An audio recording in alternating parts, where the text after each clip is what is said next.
start using pain to your advantage. You need pain. Every man in life will feel pain because we have to use it to make our life, to build our life, succeed in life. We need pain. Every pain we feel help us to build ourselves because it will make you greater every day. If you challenge 1,000 men every day, you will be more powerful than a man that will challenge 10 men a day. Love the process of the pain. Love what it do to your body, to your spirit, to your mind.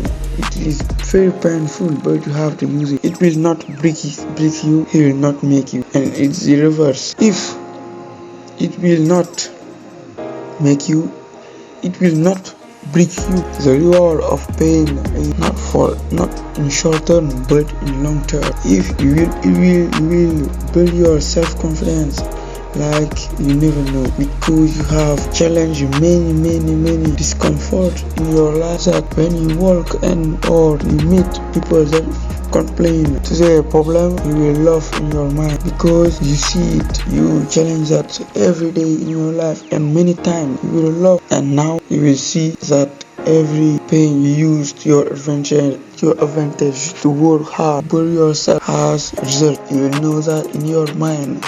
You will change your mindset, you will change your paradigm, because like I have to say, all you do to yourself will come to your body. Every word you do will come to your body.